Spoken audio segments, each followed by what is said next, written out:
Bonjour, c'est M. Bishoy Gamal, votre professeur de sciences pour la première préparatoire. Ça, c'est la leçon numéro 2. La structure de la matière. Cette leçon-là est divisée entre plusieurs expériences. Et après chaque expérience, on va prendre la conclusion de notre leçon.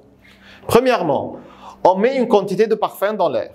On va mettre une quantité de parfum dans l'air et on le sent dans toute la chambre. Si je vais mettre un peu de parfum dans l'air, je vais sentir l'odeur du parfum dans toute la chambre.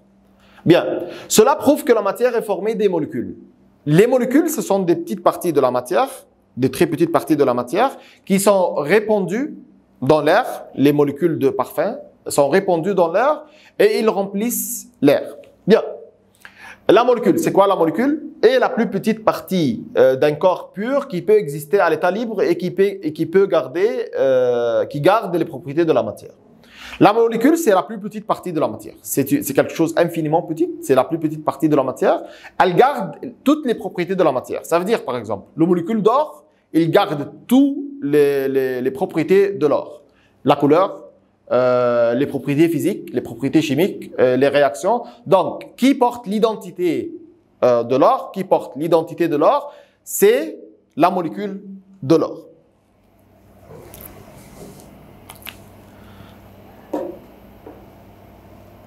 Ça, c'est la première expérience. Donc, la première expérience, qu'est-ce qu'elle a prouvé? Elle a prouvé que la matière est constituée des molécules. Si je vais mettre du parfum dans l'air, le parfum, il va remplir tout l'air. Et après ça, on va quoi? On va sentir le parfum. Cela veut dire que le parfum est formé de petites particules qui sont répandues dans toute la chambre. Et on sent l'odeur du parfum à la fin de la chambre. L'expérience, notre deuxième expérience maintenant, l'expérience remplit une éprouvette avec l'eau. On va prendre une éprouvette, on va mettre dans l'éprouvette de l'eau. Puis on va prendre le permanganate de potassium violet dans l'eau. Le permanganate de potassium, c'est une matière de couleur violette. On va prendre l'encre. Vous savez l'encre? Tout le monde sait l'encre. On écrit avec l'encre. Si on va mettre l'encre ou le permanganate de potassium violet dans l'eau, on va constater quoi? Que l'eau change de couleur. L'eau a une couleur, elle n'a pas de couleur, elle a une couleur transparente, on peut dire l'eau est transparente. On va mettre quoi? Du permanganate, de l'encre, permanganate de potassium dans l'eau. On va regarder que le permanganate de potassium violet, il va entrer dans l'eau, et l'eau va changer de couleur. L'eau va être violette. Après quelques minutes, tu trouves que l'eau change de couleur. Au lieu d'être transparent, au lieu que l'eau soit transparente, elle va être quoi? Elle va être violette. Les molécules de la matière sont en mouvement continu. Ça, c'est la conclusion. Les molécules de permanganate vont entrer dans l'eau. Ils vont se déplacer dans toute l'eau. C'est pour cela qu'on dit que les molécules sont en mouvement continuel. Les molécules de permanganate sont en mouvement continuel dans l'eau. C'est pour cela que l'eau change de couleur. Il devient violet. Ça, c'est la deuxième expérience. Donc, on a maintenant deux expériences. La première, celle du parfum. La deuxième, celle du permanganate. Et les deux expériences, ça prouve deux propriétés. La première, elle a prouvé que la matière est constituée des molécules. La deuxième, qu'est-ce qu'elle a prouvé? Elle a prouvé que les molécules de la matière sont en mouvement continu. L'expérience, troisième expérience. Si on va mettre 270 cm3 d'eau avec 230 cm3 d'alcool, on va mettre 270 cm3 d'eau avec 230 cm3 d'alcool. Je sais qu'on n'est pas encore dans une période de mathématiques, mais on doit faire l'addition. On va faire l'addition entre 270 et 230. On peut très bien conclure que c'est 500 cm3. Est-ce que l'eau avec l'alcool nous donne exactement 500 cm3 ou pas? On mesure le volume du mélange, on va trouver que le total est inférieur à 500 cm3. Comment 270 cm3 d'eau et 230 cm3 d'alcool ensemble ne font pas 500 cm3? Comment? L'explication est que un peu d'alcool ou l'alcool va entrer dans des espaces On va les nommer après ça des espaces intermoléculaires, des espaces entre les molécules d'eau. Par exemple, ça c'est une molécule d'eau et ça c'est une molécule d'eau. Il y a entre les deux molécules d'eau quoi? Il y a un espace. On voit cet espace-là. Une molécule d'alcool va rester dans l'espace entre les deux. Donc, ça s'appelle quoi cet espace-là? Espace intermoléculaire. Cette expérience-là démontre par une preuve qu'il y a des espaces intermoléculaires. Pourquoi? Parce que la somme de 270 plus 230, ça doit donner 500. Mais en réalité, elle n'a pas donné 500. Elle a donné moins que 500. Elle a donné une valeur moins que 500. C'est quoi cette valeur-là? Cette valeur-là, ce sont des molécules d'alcool. Ces molécules-là, ils sont entrés dans les espaces intermoléculaires de l'eau. Donc, le total, ça ne va pas être 500 cm3, ça va être inférieur que 500 cm3. On peut dire que c'est 480, quelque chose comme ça, à peu près. C'est pas exact, mais c'est à peu près. Cela prouve qu'il existe des espaces intermoléculaires dans l'eau où l'alcool a demeuré. Donc, l'alcool va entrer dans les espaces intermoléculaires de l'eau et le volume total va diminuer. Au lieu de 500, ça va être 480 ou plus ou moins ce nombre-là. Bien. Essayer de casser un morceau de fer, tu ne pourras pas. Essayer de séparer des quantités d'eau avec la main, tu pourras facilement. Cette propriété-là, on va expliquer cette expérience. Ça, c'est notre quatrième expérience. On a fait la première expérience, c'est le parfum dans l'air. La deuxième expérience, c'est le permanganate de potassium dans l'eau qui le transforme en violet. La troisième expérience, c'est l'expérience précédente, celle de l'eau et l'alcool ensemble, l'eau 270 et l'alcool 230. On va trouver que le total, c'est pas 500, c'est inférieur à 500 et cela démontre qu'il y a des espaces intermoléculaires. La quatrième expérience, c'est une expérience très facile, très facile. On va prendre un morceau de fer. On va essayer de plier ce morceau de fer. On ne peut pas le faire. C'est difficile de plier un morceau de fer ou un morceau d'acier. Tandis que c'est facile, c'est très facile quand on prend un peu d'eau et on va diviser l'eau avec la main, il va se séparer facilement. Cela veut dire quoi? Cela veut dire qu'il y a une propriété qui s'appelle la force de cohésion. La force de cohésion entre les molécules, du fer est très forte. Donc, il y a une très forte force de cohésion, force d'attraction entre les molécules du fer. Tandis que l'eau, la force de cohésion entre les molécules d'eau, c'est pas considérable, c'est moyen. Donc, c'est très facilement, je peux séparer les molécules d'eau très facilement l'un de l'autre. C'est difficile de séparer les molécules des fers l'une de l'autre parce que il y a une très grande force de cohésion entre les deux, tandis que c'est très facile de séparer l'eau avec la main. Pourquoi? Parce que les molécules d'eau n'ont pas une très grande force de cohésion l'une avec l'autre. L'explication. La force de cohésion entre les molécules de fer est plus grande que celle qui se trouve entre les molécules d'eau. Donc, c'est très facile de séparer l'eau avec la main parce qu'il n'y a pas de force de cohésion. Tandis que c'est très difficile de plier le morceau de fer parce qu'il y a une très grande force de cohésion entre ces molécules. La comparaison entre les matières, l'état. La matière est constituée de 3 états. Matière solide, matière liquide, matière gazeuse. La matière solide, le mouvement des molécules, la matière solide, elle est stable. Elle ne change pas. Si par exemple, je veux prendre ce crayon de fer, ce crayon d'acier et je vais le laisser comme ça, il ne va pas bouger. Tandis que si je vais prendre une quantité d'eau et je vais le verser, il va se verser avec nous. Donc l'eau, c'est pas comme le fer. Le fer est stable, est solide. L'eau est liquide. Et la gaz, c'est une forme gazeuse. L'air, c'est une forme gazeuse. Le mouvement des molécules. La gaz, comme on a déjà dit, ces molécules sont stables. Ils n'ont pas une très grande mouvement. On peut dire que leur mouvement, c'est très faible. Tandis que le mouvement de l'eau, c'est moyen. Et le gaz a un mouvement très grand.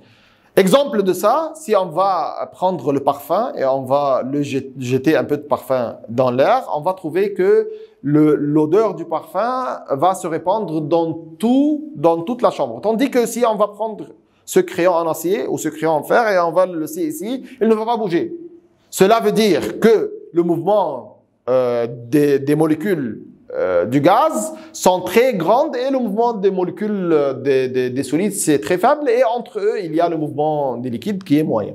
Espace intermoléculaire, les fers, si on va prendre le fer sous le microscope ou l'acier sous le microscope et on va regarder ces molécules, on va voir que ces molécules sont l'une proche de l'autre. Il y a une très petite espace entre les deux et il y a une très grande force de cohésion entre deux. L'une est collée de l'autre comme ça.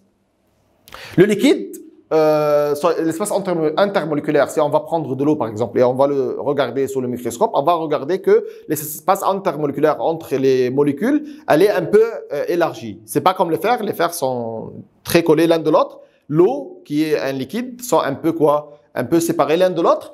Et le gaz, par exemple l'air, l'oxygène, l'hydrogène, tout ça, ces molécules-là, les espaces intermoléculaires sont très espacés, très grands. L'espace intermoléculaire entre les molécules de gaz est très grand. C'est pour cela que le gaz se répand dans tout. Et c'est pour cela que le solide reste fixe à sa place et le liquide, il change un peu de place.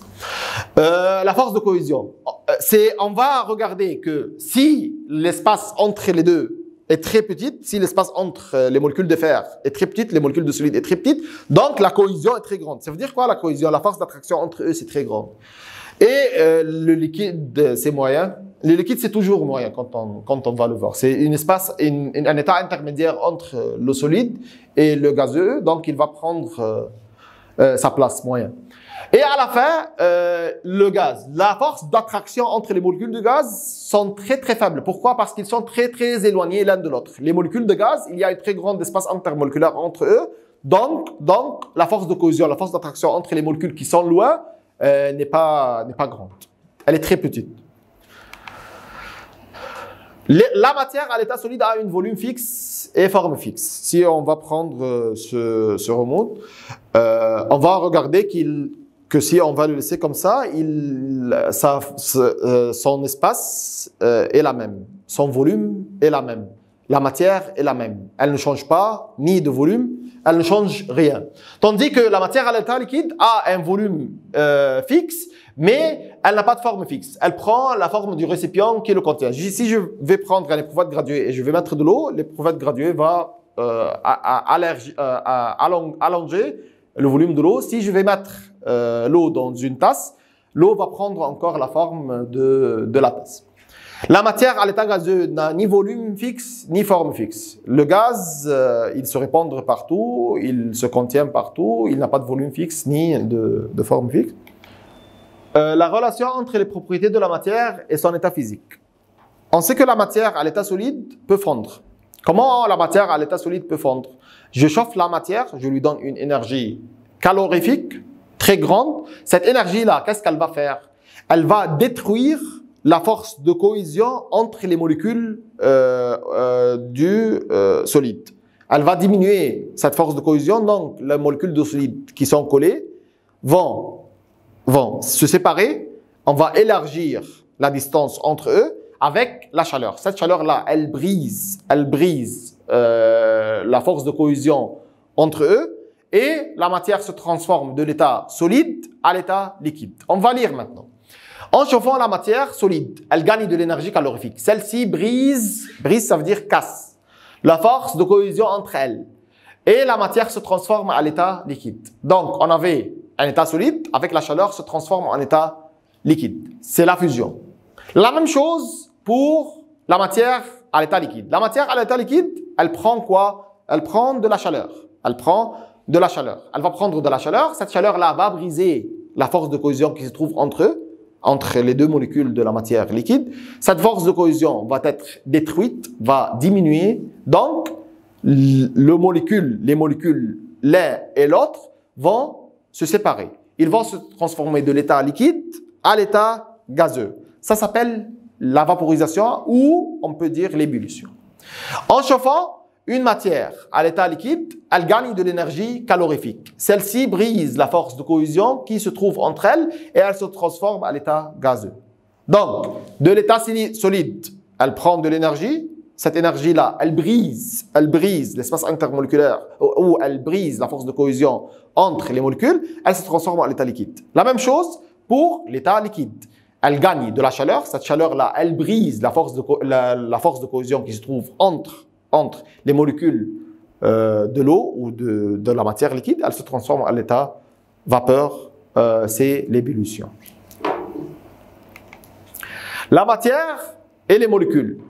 Les molécules sont formées des unités plus petites, s'appellent l'atome. Donc, ça c'est le molécule. Dans les molécules, il y a une unité encore plus petite, s'appelle l'atome. Les molécules diffèrent les unes de l'autre par... Donc, chaque molécule diffère de l'autre par le genre d'atome, le nombre d'atomes. Le genre d'atome, ça veut dire, par exemple, le dioxyde de carbone, il contient 2 genres d'atomes, carbone et oxygène. Et le nombre d'atomes. Le dioxyde de carbone encore, il contient un seul carbone et 2 oxygènes, CO2. C, c'est carbone, O2, c'est pour l'oxygène. Donc, le genre, ça veut dire carbone et oxygène. Le nombre, ça veut dire le nombre. Il y a combien de carbone? Un atome de carbone. Et combien d'atomes d'oxygène? 2 atomes d'oxygène. Le genre de liaison entre les atomes, on va prendre ensemble, mais après ça, les genres de liaison, il y a plusieurs genres de liaison, pas besoin de le dire maintenant. Il y a 2 genres de molécules, des éléments et leurs composés. On va voir ces 2 genres-là. La molécule des éléments sont classées en molécules d'un seul atome, s'appelle molécule monoatomique. Ça veut dire le cuivre, par exemple. Si on va prendre le cuivre sous le microscope et on va regarder le molécule du cuivre sous le microscope, on va voir qu'il est constitué d'un seul atome. Tandis que le fer, c'est la même chose. Le fer, c'est la même chose. On va regarder le fer sous le microscope, on va regarder qu'il y a un seul atome dans chaque molécule de fer. Il est monoatomique. Le seul métal liquide, le mercure encore, c'est un métal liquide qui est constitué, son molécule est constituée d'un seul atome. Les non-métaux solides comme le soufre encore est constitué c'est un non-métaux solide, il est constitué, sa molécule, il est constitué d'un seul atome. Molécules de gaz inerte, tous les gaz inertes, le hélium, le xénon, le radon, le krypton, tout ça, le néon, tout ça, ce sont des molécules monoatomiques qui est constituées d'un seul atome. Ce sont les gaz inertes. On va très bien ensemble savoir qu'est-ce que ça veut dire gaz inerte après. Les molécules formées de 2 atomes comme N2, H2, Br2, ça c'est le deuxième type. Le deuxième type, ce sont les molécules formées de quoi? De 2 atomes, s'appellent diatomiques, comme H2, N2. L'hydrogène, le dihydrogène, le molécule de dihydrogène est constitué de 2 atomes d'hydrogène. Un atome d'hydrogène et un atome d'hydrogène. Le molécule de nitrogène, c'est la même chose, ou l'azote. On va regarder sous le microscope, on va regarder que le molécule de nitrogène est constitué de quoi? De 2 atomes de nitrogène. Donc, ça s'appelle quoi? Diatomique.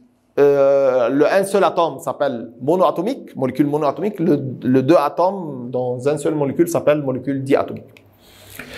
Les molécules de composés. C'est quoi le composé? Le composé, c'est une matière qui résulte de l'union entre 2 ou plusieurs éléments. Il y a des éléments, il y a des composés. C'est quoi la différence entre éléments et composés? Élément, c'est une matière qui est constituée par le même genre d'atomes. Par exemple, le dihydrogène. Le dihydrogène, il est constitué de 2 atomes d'hydrogène. Le dinitrogène, ou le nitrogène, gaz, azote, il est constitué de 2 atomes de nitrogène. Ça s'appelle élément. Mais le composé, il est constitué de plusieurs genres d'atomes. Par exemple, le CO2, le dioxyde de carbone. Le dioxyde de carbone est constitué d'un atome de carbone et 2 atomes d'oxygène. Donc, il est formé de carbone et oxygène. Donc, il est un élément ou un composé? Un composé. Le composé est constitué de plusieurs genres. On peut dire, par exemple, le chlorure de sodium, le NaCl, il est constitué d'un atome de sodium et un atome de chlore. Et le molécule d'eau, H2O, il est constitué de 2 atomes d'hydrogène et un atome d'oxygène. Et le molécule d'ammoniac, il est constitué de 1 atome de nitrogène et 3 atomes d'hydrogène. Tout ça sont des composés, des exemples des composés. Merci pour votre attention. Merci pour votre attention. On a terminé maintenant le 2e leçon de l'année première préparatoire. Monsieur Michogan.